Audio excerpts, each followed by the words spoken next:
Hi, I'm Carol Webster. I'm so glad you're here. I'm a mixed media artist, and I'd like to share with you a technique that I just completed on a big 20 by 20 canvas, and it was so much fun, and I'd love to show you how I did it, and maybe you'd like to give it a try.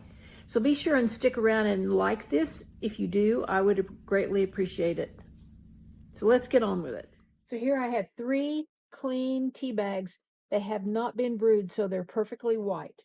I have a bottle of clean water in a spritzer, and I'm going to spritz lightly these 3 tea bags. I really won't soak them. I just want them to be overall wet but not soaking.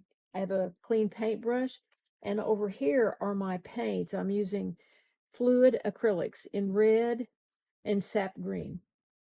So I wet my brush and really get it pretty watery. And when I touch it to the tea bag, that paint will flow all around.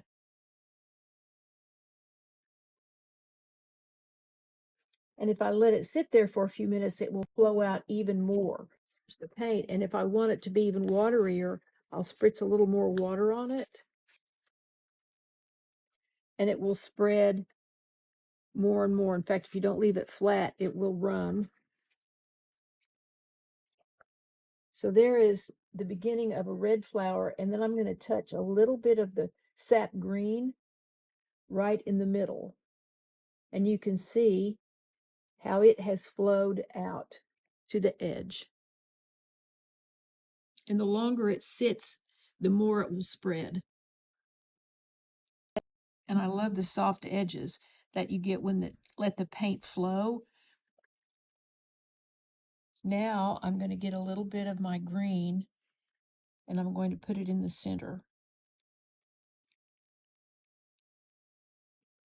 Now I can add a little bit more, a little bit of the thicker paint to get a little bit more intense color right there.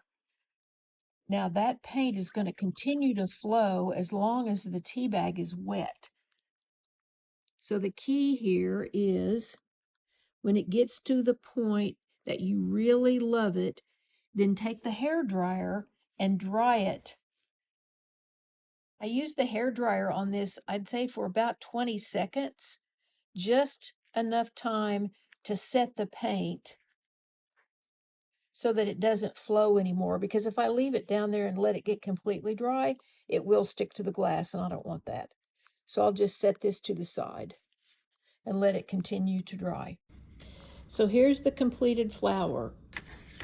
I just pulled the edges, I just pulled the white paper away from the painted part to end up with an image that looks like this. And because these edges have been shredded and not cut with the scissors, I'll get this beautiful effect of it disappearing on the surface.